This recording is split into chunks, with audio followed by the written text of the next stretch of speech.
in que in des ans che è morto Ermino Martinazzoli. Oggi, 4 settembre 2021, ricorrono appunto i 10 anni della morte di Mino Martinazzoli, uomo politico, di professione avvocato, ma comunque noto per la sua presenza politica, prima nella Democrazia Cristiana, anzi soprattutto per lunghi anni, ma poi per aver, diciamo così, fatto passare quelli che ci credevano in questo ideale dalla Democrazia Cristiana al Partito Popolare Italiano, il nuovo Partito Popolare, quello che fondato nel 1994 dopo una preparazione dell'anno precedente, nel gennaio, riprese proprio quello che era il Partito Popolare di Don Sturzo.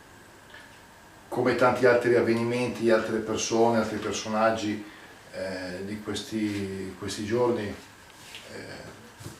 quando si parla di persone famose troviamo su internet di tutto, quindi non sto qua a fare la vita di questo grande personaggio, di questa grande persona, di questo grande uomo politico, di questo grande cristiano, di questo grande cittadino. Avrebbe compiuto gli 80 anni poco dopo, perché era nato il 30 novembre del 1931 a Orzinuovi, e comunque bresciano, proprio un po' nel solco il cattolicesimo bresciano, Montini, eccetera. Io lo ricordo con tanto affetto, tanta riconoscenza, perché per me, questa è una valutazione chiaramente personale, quindi chi mi ascolta potrà non essere d'accordo, ci mancherebbe altro, ma per me è l'ultimo uomo politico che mi aveva detto qualcosa di interessante.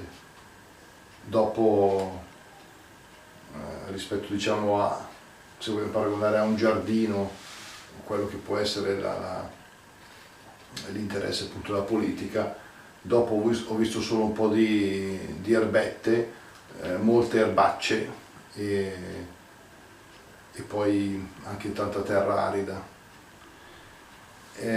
Ho un libricino che mi ha regalato un tempo fa un amico, Ezio De Vizi, che vabbè, a chi mi ascolta, se non è proprio di Paderno, lui non lo conosce, lo ritengo uno dei miei maestri di politica locale. E me l'ha passato appunto, proprio ha messo la data 5/9 dell'11, il giorno dopo la morte di Martinazzoli. Chiaramente tante cose sono personali, quindi questi sono ricordi appunto miei. Volevo lasciare però qualche di questo libretto, di questa raccolta di pensieri, alcuni che secondo me sono molto interessanti. Uno l'hanno detto oggi anche in televisione, non mi ricordo in quale servizio, in quale commento, era quello che diceva questa frase: la politica conta, ma la vita conta di più della politica. Questo, detto così, penso che tutti siamo d'accordo, ma è una frase molto breve su cui c'è da riflettere. C'è un'altra frase più articolata che al giorno d'oggi mi pare che sia proprio centrale. Oggi più che mai è cruciale il tema della libertà della persona, per la ragione che nella realtà della società moderna all'individuo competono tutti i diritti della libertà, ma tutti i poteri della libertà tendono ad appartenere sempre di più al gruppo, all'organizzazione, alla corporazione, alla burocrazia. Ed io credo che solo qui, in questa sorta di liberazione della libertà, si può dispiegare il recupero della responsabilità e del dovere, e dunque la possibilità stessa di ulteriore sviluppo dello Stato sociale. Anche questo un pensiero breve nella sua definizione, ma sicuramente degno di essere approfondito, molto interessante direi. E Un'altra: in una stagione di protagonismo precario e spettacolare, corrivo e accomodante, tendo a credere che il senso di una lezione autentica vada cercato proprio sul versante della testimonianza.